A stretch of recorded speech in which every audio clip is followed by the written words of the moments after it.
Olá, hoje vamos falar sobre segurança veicular e viária. É um tema mais abrangente ou mais holístico que o habitual, como preferir. É importante que façamos também essa análise de forma mais abrangente, afinal a segurança, como a gente normalmente trata aqui, não pode ser totalmente atribuída aos veículos, mas também as falhas de infraestrutura e temos também as falhas humanas, que são bastante frequentes, né? Se quisermos atingir índices otimizados, é preciso que hajam ações conjuntas para os aprimoramentos em todos os aspectos. Então, nesse vídeo nós vamos abordar várias ideias a respeito para fazermos as nossas reflexões e buscarmos novas inspirações. Eu sou o Orlando Mazzini, seja bem-vindo ao canal da Mazzini Engenharia.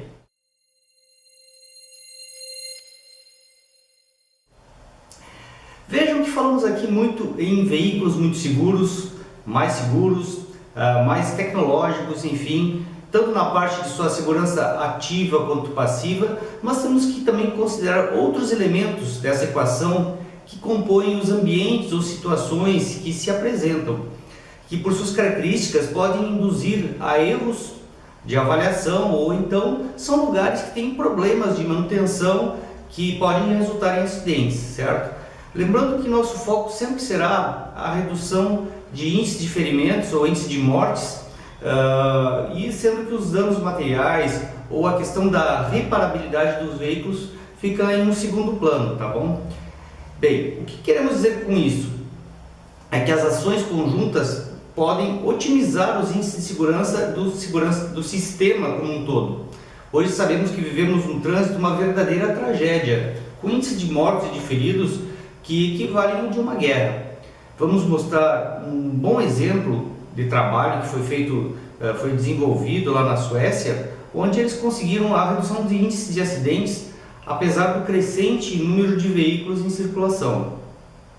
Vamos observar então o gráfico seguinte, que nesse período de 60 anos, ele apresenta dados de índice de fatalidades em 1950, que eram em torno de 600 mortes, para um número de aproximadamente 10 mil veículos quilômetro. Com a evolução da segurança dos veículos e outras ações, especialmente ligadas à engenharia de tráfego, eles conseguiram atingir em 2010, ou seja, 60 anos depois, e com quase 8 vezes mais veículos quilômetro, reduzir o índice de mortes para aproximadamente 300 por ano. Aproximadamente, então, metade do índice que era em 1950. Vejam a diferença. Eu sei que deve estar parecendo estranho para muitos essa unidade de medida, veículos quilômetro, mas explico, é uma unidade de medida que leva em consideração não apenas o número de veículos, mas também as distâncias percorridas por eles, tá bom? Só para esclarecer. Ótimo. Então, vemos que as ações foram efetivas e que eles fizeram um excelente trabalho. Mas o que eles fizeram para alcançar esses resultados? Vamos ver alguns pontos que foram estabelecidos, né, ou princípios.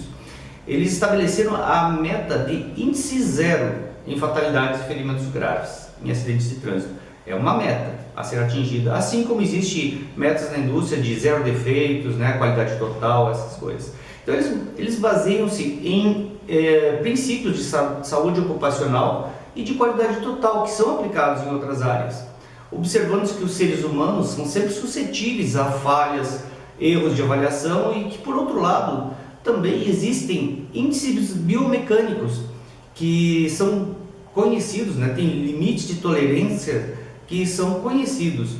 Até caso você queira saber um pouco mais sobre esse item, critérios biomecânicos, eu postei um vídeo há alguns meses atrás que você pode buscar aqui no canal para saber um pouco mais sobre isso. Também nesse plano de ações consideraram a cadeia de falhas, que ela pode ser quebrada em vários estágios para a redução das probabilidades de acidentes. Então, ações podem ser tomadas em diversos estágios, né? Assim, eles dividiram ações que couberam, em primeiro lugar, ao governo, no sentido de promover a regulamentação e ações para a melhora da infraestrutura. 2. A indústria, no sentido de melhorar os requisitos de segurança dos veículos. E 3, a sociedade, como usuários do sistema, né, na parte da educação, no treinamento e o compartilhamento de informações, de experiências para melhorar aquilo que for possível. Ou seja, existe uma responsabilidade que ela é compartilhada. Então, os projetistas dos sistemas são responsáveis pelas soluções, operação e administração do sistema de transporte rodoviário e, portanto, são os responsáveis pelo nível de segurança em todo esse sistema. Os usuários das vias são os responsáveis por seguir as regras para usar o sistema de transporte rodoviário, seguindo essas regras, né? Segundo elas foram definidas pelos projetistas dos mesmos. Se os usuários não cumprirem com essas regras, devido à falta de conhecimento, falta de aceitação ou mesmo de habilidade, os projetistas deverão reavaliar quais ações serão necessárias para neutralizar essas possíveis falhas que se apresentaram e aprimorar soluções. Por exemplo, a velocidade de circulação dos veículos é um item que tem uma influência enorme, seja na probabilidade de acontecerem acidentes, seja na consequência deles em termos de gravidade de lesões. Em regiões com tráfego muito intenso, especialmente de pedestres e veículos, existe um gráfico que ilustra a probabilidade de morte em caso de atropelamentos. Por exemplo, 30 km por hora existe uma probabilidade aí de 10% de mortes. Vamos dizer, é uma pessoa que está mais frágil, uma pessoa idosa, enfim. Já a 50 km por hora, 80% é a chance de morte no caso de um atropelamento, porque é um impacto. Nós vamos ver em seguida outras informações que vão deixar isso mais claro. Então, a velocidade de circulação terá efeitos diretos nas consequências de eventuais acidentes. Vejam essa figura, então, que mostra uma região qualquer de uma cidade e existe uma equação da física para cálculo da energia mecânica, né? Que leva em conta a velocidade e a massa. Então, é o mv ao quadrado sobre 2. Essa é uma fórmula de energia. Observe que o incremento da velocidade influencia ao quadrado, enquanto que a massa ela influencia numa proporção direta. Da mesma forma, temos o cálculo de energia que pode ser feito ao multiplicarmos a massa, a aceleração da gravidade e a altura. O que quer dizer que podemos estabelecer uma relação equivalente entre a velocidade de um impacto com uma queda de uma determinada altura. Assim, temos na tabela que pode ser assim melhor entendida.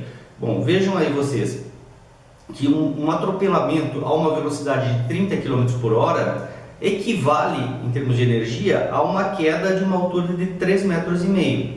Um atropelamento a 50 km por hora equivale, em termos de energia do impacto, a uma queda de 10 metros de altura.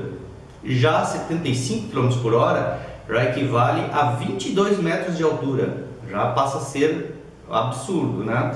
E a 90 km por hora equivale a cair de 32 metros de altura. Então vocês veem a questão de que como a velocidade ele aumenta exponencialmente o rigor, né, dessa energia, porque ela vai ao quadrado dessa velocidade. Assim sendo, segundo as normas de aprovação de veículos atuais, as condições que são mais seguras para se suportar acidentes deveriam prever essas condições que são usuais nos ensaios de aprovação dos veículos, tá? Onde há risco de choque frontal de veículos, velocidade de até 70 km por hora. Onde há risco de choque lateral, velocidades de até 50 km por hora. Onde há tráfego intenso de pedestres e riscos de atropelamentos, velocidades de até 30 km por hora. Lembrando que a velocidade tem uma dupla influência, né? Tanto no incremento da propensão de ocorrência de acidentes, quanto na severidade resultantes das lesões dos mesmos, né? Além da redução de velocidade, o que mais pode ser feito? Vamos aí compartilhar algumas ideias que foram feitas. Veja que um cruzamento como esse pode apresentar várias possibilidades de acidentes, com choque na lateral ou atropelamentos ao cruzar a via. Uma ideia de melhoria seria de repensar uma solução como essa. Vejam que até mesmo o acesso para virar à direita foi antecipado e com o uso da rotatória, o risco de choque lateral ficará sensivelmente reduzido. Eliminou-se o semáforo para pedestres e as ilhas reduzem as distâncias para atravessar com segurança. Também porque a velocidade, em função dessa rotatória, já ficará naturalmente reduzida. Neste outro exemplo, vemos uma estrada duplicada, mas que não tem a barreira de divisão do tráfego, o que a torna muito perigosa em casos de choque lateral, choque frontal, ou em casos de acidentes de um lado da pista que acabem por invadir a pista do sentido contrário e que causariam acidentes ainda mais graves, né? Bom, neste outro exemplo, vemos uma interessante separação da via para o trânsito de veículos lentos, como máquinas agrícolas ou outros usuários frágeis, como pedestres e ciclistas.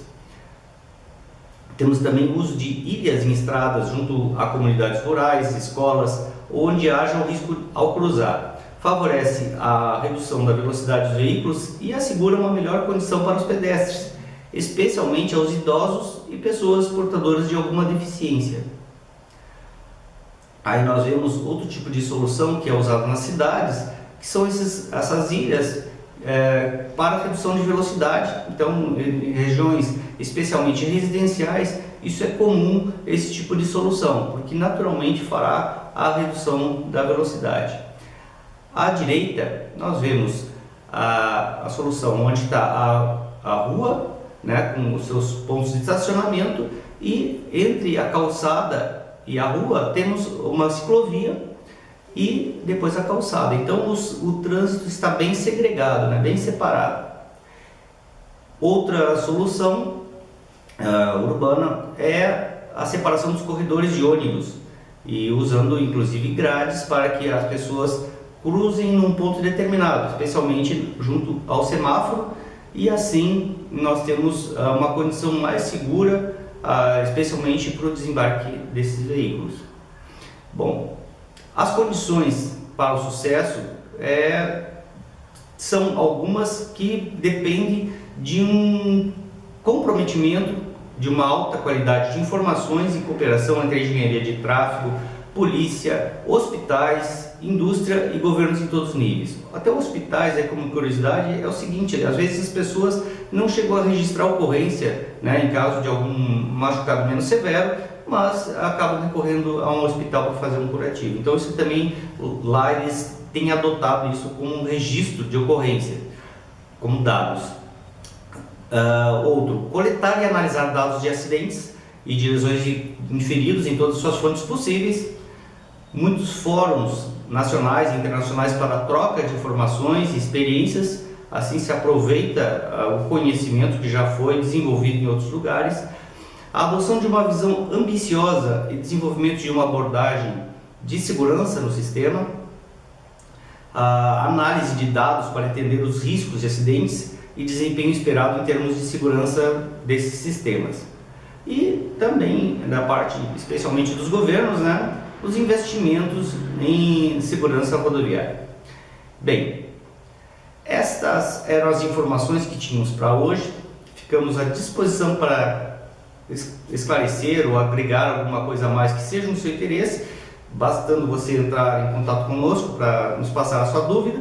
Espero que essas informações possam ter sido interessantes ou úteis para você. Convido para que você se inscreva no nosso canal para ficar atento às novidades. Muito obrigado e até o nosso próximo encontro.